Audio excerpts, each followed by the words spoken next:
I don't know about you guys, but in my high school, the sports teams always had the one girl who braided everybody's hair for their games, so they all kind of corresponded and look a little bit professional on the court or the field or whatever.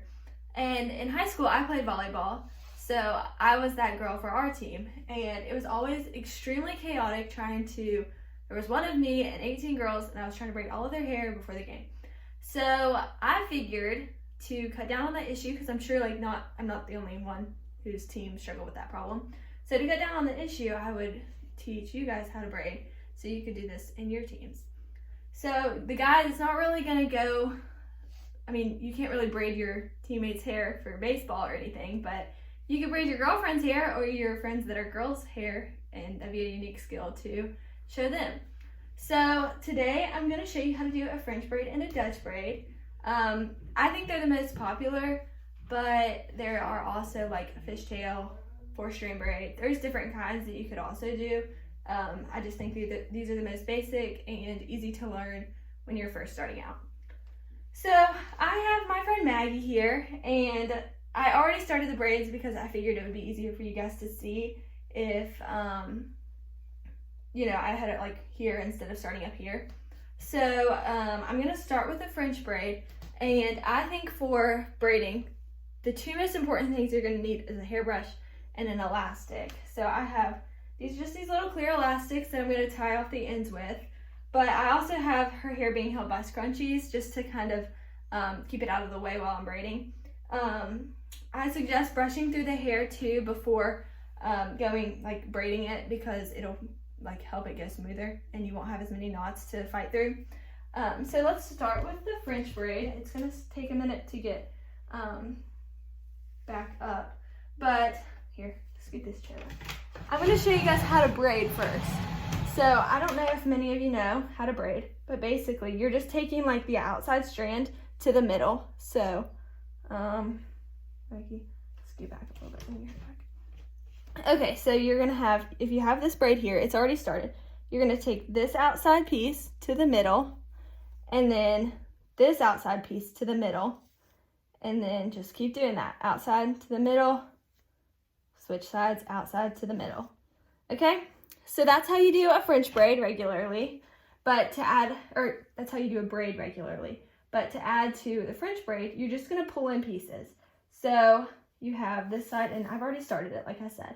But we're going to go to this side, and you're going to braid, and then I just take this piece, and make sure you go, you grab all the way over to this, wherever you're starting at, and you're going to pull that to the middle, and then, like the other side, you're going to do the same thing, and I suggest keeping it tight because it's going to make it look a lot neater, and you won't have a huge mess, and it'll make the braid actually, it'll be easier to braid too. So you're going to take it to the middle and take it to the middle. So you're going to go all the way down with this, and I'm just going to stop at the base of her head. But it will, eventually you can do 2 French braids or just do 1, whatever you please. I suggest starting at the top of the head with it, just if you're doing sports braids. But if you're doing casually, I usually go in the middle of the head because I think it makes it, you don't look as bald, and you can always have a few hairs to frame your face with too. So I'm going to stop here, but usually you would just braid it all the way down. I'll braid just a little bit, and then I would usually braid all the way down to the ends of her hair. But for the sake of time, I'm not going to do that. So here, give me a piece and just, oh crap, I dropped it. And just tie it off.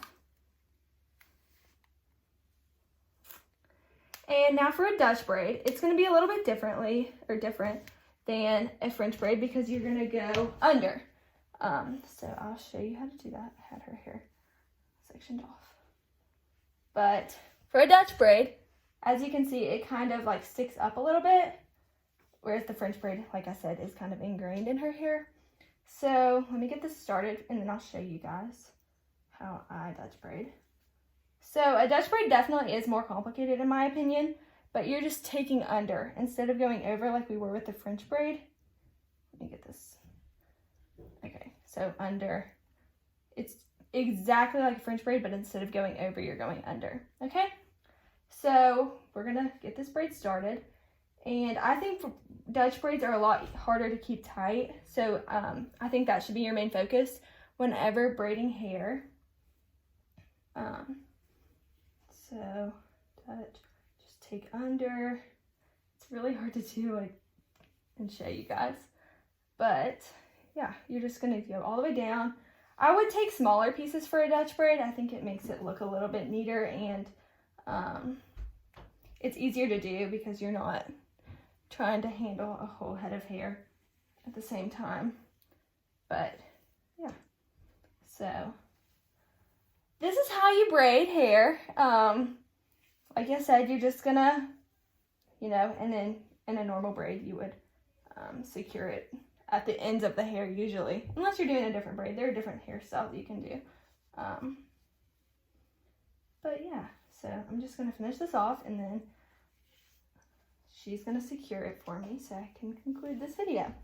So I hope you guys learned a little bit of something today, and maybe it can, here you go, maybe it can help you in your sports teams, and maybe just braid your friend's hair or your sister's hair. I hope that I explained it very well, and yeah, I hope you guys have a good day. Bye.